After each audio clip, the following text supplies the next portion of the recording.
Okay, so let us begin with the concept now. So what we had seen in the previous class was about electric charge, and we had studied major 4 to 5 properties of charges, and first three was very important.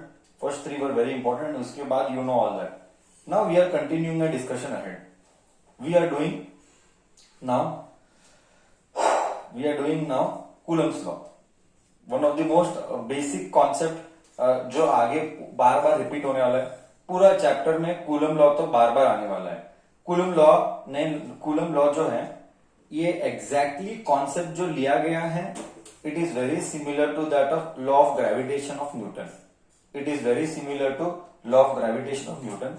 Here you can see clearly Karnataka state board, हमारे board exam Karnataka state board के exam में we have got this question 4 times to be asked in final exam. Okay, actually 5-6 times है.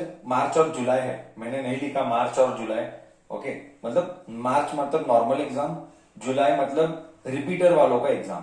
Like this it is. ठीक है. So what exactly coulomb law states? If you take two stationary point charges, I repeat, और let me write definition first. Law का law लिख लेते हैं, उसके बाद एक्सप्लेन करते हैं, है ना. The magnitude of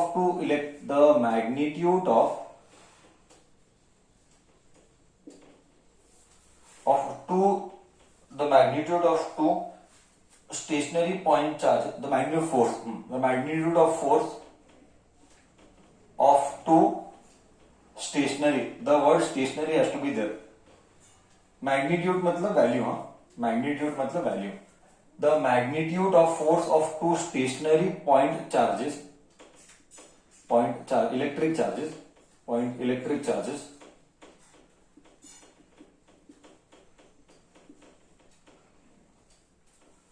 is directly proportional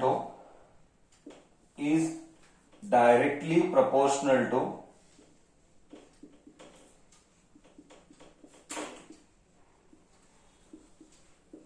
product of their charges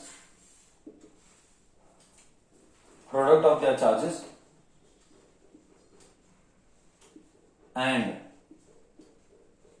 inversely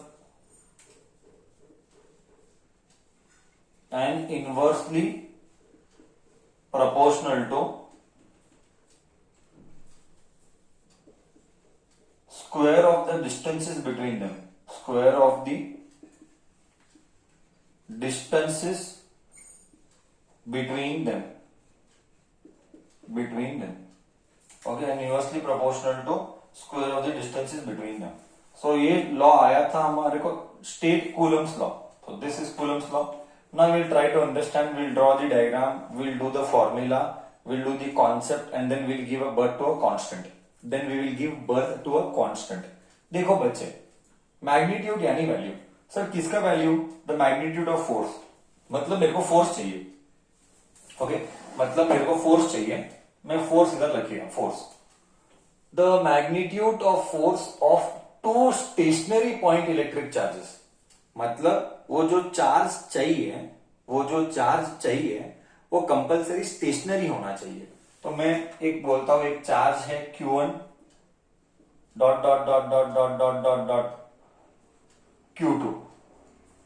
दो चार्ज है Q1 और Q2, और दोनों के बीच में डिस्टेंसेस आर. लेट अस से the distance between the two charges is R. Okay, now magnitude of the force of the two stationary point electric charge is directly proportional. थोड़ा सा मैं जगह बराबर देख के लिखता हूं. Okay, force is proportional to product of their charges. Product of their charges मतलब Q1 Q2. Product of, correct ना. ऐसा ही तो हमारा न्यूटन लॉ ऑफ ग्रेविटेशन था. F is directly proportional to m1 m2 and inversely proportional to square of the distance between them. Inversely proportional to square of the distance between them. Inverse मतलब नीचे square of the distance. उधर भी वही था. फिर इन दोनों को जोड़ेंगे. इक्वेशन 1, ये equation 2. Let us join this to equation. Proportional to Q1 Q2 by R square. Force is proportional to Q1 Q2 by R square. ठीक है, ओके, ये आया। अब हम प्रोपोर्शनैलिटी साइन को निकालते हैं। So F is equal to proportionality sign निकला, will put a constant K Q1 Q2 by R square, where K is 1 by 4 pi, Naveen word आ रहा है, new word, 1 by 4 pi epsilon not. क्या है? 1 by 4 pi epsilon not. तीसरी बार बोल रहा हूं, constant K is written as 1 by 4 pi epsilon nought. Okay, where the value is 9 into 10 raised to 9। Units में बाद में लिखूंगा, पहले कॉन्सेप्ट को एक्सप्लेन करेंगे, एप्सिलॉन नॉट को भी एक्सप्लेन करेंगे। We will discuss all that now. Next 15 to 20 minutes ये एप्सिलॉन के ऊपर ही डिस्कशन करना है। Before we start a discussion that we will once again have a review. बहुत सिंपल है, दो चार्ज के बीच में फोर्स लगेगा। अब वो कितना लगेगा? वो इतना लगेगा। तो ये कितना दिखेगा? Force is 1 by 4 pi epsilon not Q1 Q2 by R square। ये है Newton law of force of Coulomb's law, sorry Newton नहीं, कूलम्स लॉ। ओके, तो इसका मतलब क्या? ये इसके ऊपर फोर्स लगाएगा, ये इसके ऊपर फोर्स लगाएगा। ओके, अब ये फोर्स अट्रैक्टिव के रिपल्सिव, वो डिपेंड करता है।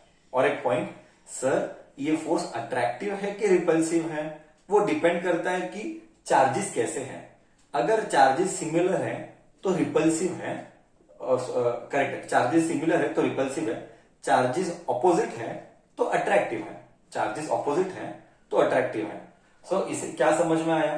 सर इससे हम, कूलम ने क्या दिया? कूलम ने हमको फोर्स का वैल्यू दिया। सर कौन सा force? Force between two stationary charges के बीच में,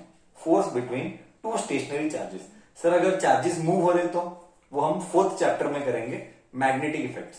अब हम नहीं करेंगे चार्जेस मूव के ऊपर। चैप्टर का नाम ही इलेक्ट्रोस्टैटिक्स है। मतलब we will always deal with charges which are at rest, we will not deal with charges which are in motion. ठीक है, तब आगे हम डिस्कस करेंगे लेटर एप्सिलॉन नॉट के ऊपर। इधर तक क्लियर है? ये सब करने के लिए तुझे मिलेगा 2 mark. Okay, anything to speak from your end you can speak, बोल, नहीं तो मैं बोर्ड रब करके आगे जाता हूं। Epsilon nought and all that we will discuss, and units and dimension everything will come now. Okay, dimensions बनाने पड़ेंगे अब। सबको ओके है?